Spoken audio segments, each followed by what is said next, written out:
So I just got back from seeing Doctor Strange, and what did I think of it? I thought it was pretty decent. And this is going to be coming from the perspective of someone who doesn't have a firm knowledge of the character, and I'll be critiquing it as a film and not from any of the comics, because I feel like I shouldn't have to resort to the original source material, because this is a film and a setup to a character being brought into another universe, almost literally. Doctor Strange follows the story of Stephen Strange, a successful neurosurgeon who loses his ability to operate when he gets in a car accident. Feeling like there's no chance of recovering, he's told by a man who's been through a similar situation that he should find guidance in Nepal from the wisdom of gurus. He thinks it's a sham, but he realizes the gurus have the ability to see beyond the average person and beyond their dimension, to which he has to be taught said ability. And there's another subplot where his mentor, known as Mordo, has an old student who has come to use his abilities to be sent to the dark dimension where he can become immortal, and with Strange's new abilities he must stop him and then plot. So yeah, the overall plot of this film doesn't seem too original. In fact, this had a lot of elements where it felt like it was taking from other sources. And, you know, when Strange and Mordo first meet, I don't think I was the only one who got a few Matrix vibes off their dialogue.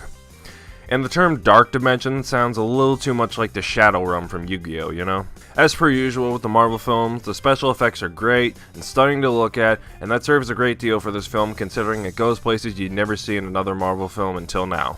As for the plot, it does seem very basic, as do the characters and their motives, but I assume that's something the Marvel fanbase will like.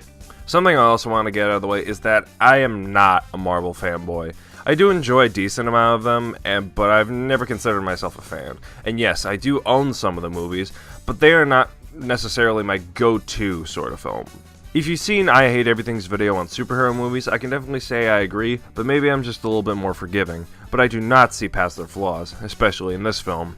Benedict Cumberbatch as Doctor Strange gives a pretty good performance, nothing outstanding. His character motives, as I said, are basic, but it's no surprise that this man has talent, and I would say is a decent introduction to the character. What doesn't surprise me about this film that every other MCU film does is have really lame villains. Mads Mikkelsen has proven himself to be a great actor, and he does play villain roles well, but that doesn't serve him as well here considering I found him to be one of the worst aspects of the film. His motivations are simple, and I didn't feel like the film gave me a reason to care about him as a character. I see his subplot with Mordo very similar to the one I see in Kung Fu Panda, for example. You know, the master and the pupil with differing views, story arc. The pupil goes against what the master has taught thee, and when coming into battle with the new pupil, he's easily defeated to the point where you just don't even care that he was there at all. And there are talented actors in this film, and some are used well while others are not used to their potential. And there isn't too much to go around in terms of plot, and I think that this is a decent introduction to the character in the Marvel Universe, but I felt like there should have been more there in terms of character.